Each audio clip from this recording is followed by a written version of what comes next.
Welcome back to today's final splash of paint, where it's time for us to rejoin our resident bookworm Henry Malt as he delves between the covers of another artistic read available from the SAA library. Today's book is Watercolour Solutions by Charles Reade. Is this the solution to your watercolour problems? I'm tempted to say it is if you want to paint like Charles Reade. Right. It's unfair because he's actually very good on techniques, but as you can see from the cover, he's also very loose. Loose, yeah. He's consistently been popular since his first book on flower painting came out in about 1980. He's one of those perennial people. Right. And he does have a very attractive style. Yeah, it's nice, and a lot of people like it. He's very good with colour.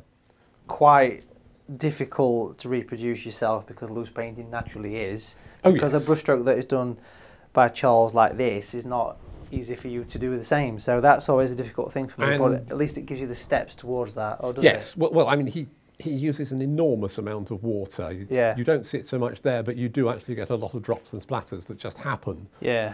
But they give a pleasantly, almost, they give a quality of movement actually to a lot of his paintings. Yeah, and I guess that's a speedy paint, I would say.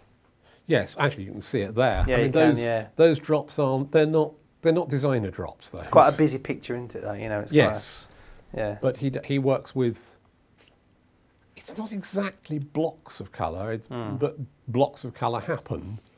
But he is specifically, where are we? This is the actual. This is like a step by step. This is step by step to that particular result. Which is quite nice because you've got the photographs of each stage and the basic description and the colour mixing. Yes, I mean that one. I mean obviously it's a group of figures with an animal in a landscape is what it is.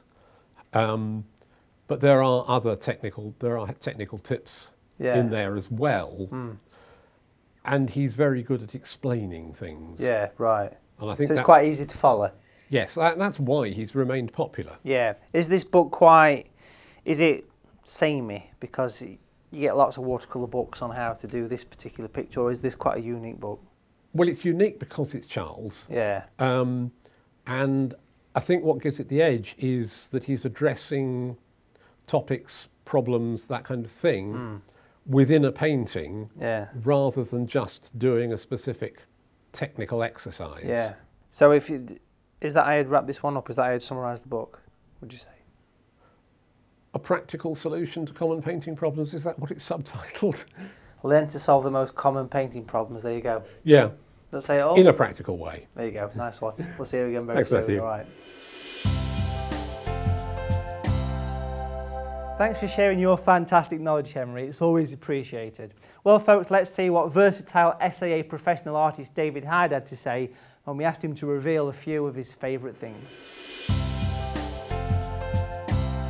For a painting holiday, I quite like to get a bit further from home, and I've always been fond of the Norfolk and Suffolk coasts, but particularly North Norfolk. I like to paint along the North Norfolk coast. My favourite time of the day to paint, that's easy because for much of my life, for much of the things I've done, I've always been able to get up early.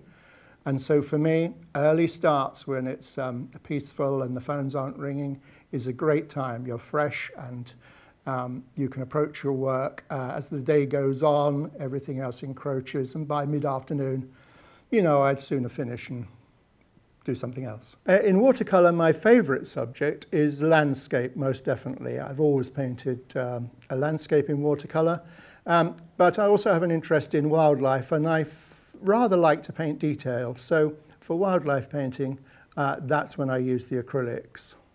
Art Essential, well, you might be surprised, but my favourite and most used Art Essential when I'm out away from home is my digital camera. I rely on it a lot, not particularly for subjects in themselves, but for detail and for capturing ideas quickly. For wildlife, I have lenses that allow me to photograph subjects in more detail, and so for me, painting wildlife particularly would be very difficult without it. Good lens is also important to me, so I carry a nice quality camera with me to make the recordings I need when I'm out and about.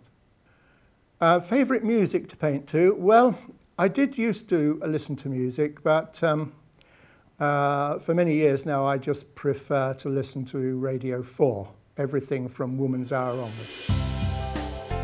We look forward to seeing more of David's inspiration in future programmes. Well folks, it's almost time to answer a few of the viewers' questions you've been sending into the Splash of Paint studios.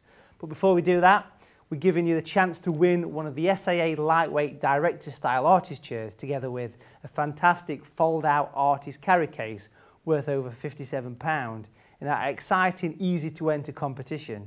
To be in with a chance of winning, all you have to do is answer this simple question. What is plein air painting? Is it A, painting clouds and skies, B, painting outdoors, or C, painting in a non-fussy style? To enter, simply answer A, B or C and email a splashofpaint@saa.co.uk marking your entry summer competition, together with your name and contact details. Closing date for receipt of all entries is 12 noon on the 12th of August, and the lucky winner will be selected at random and announced on air on the 26th of August. So remember to tune in on Bank Holiday Monday, and good luck. Now it's time to solve a few of your artistic dilemmas. Let's start off with this one. The question's come through: how can I get watercolour pictures nice and bright colour without wrinkling up the paper? Well, there's a few reasons that you can improve this. Using artist quality paint makes a big difference because it's a much more vivid colour. I like to work from tube watercolour as well, which is quite heavy, quite bright. You can make it thicker. But I would say mainly try and avoid overworking your watercolour. Try and avoid putting too much paint on the top of paint. Keeps it a lot cleaner that way. But try using a slightly thicker paper. Go for at least a 300 gram or a 140 pound paper. That'll avoid it wrinkling too much. And if you get a cotton paper, it'll stay nice and flat as well. So there's lots of reasons you can work on this. Probably the best bit of advice is have 2 water pots, a clean one and a dirty one. And that way, use the clean water to do the actual painting with. And the second question that's come through: what do the pencil grades actually mean? You might see a B and a H on a pencil. Well, the B means black and the H means hard. And you get all the variations of these. The one right in the middle is a HB, so it's not quite soft, not quite hard, somewhere in the middle, which most people use. I'd recommend using a 2B.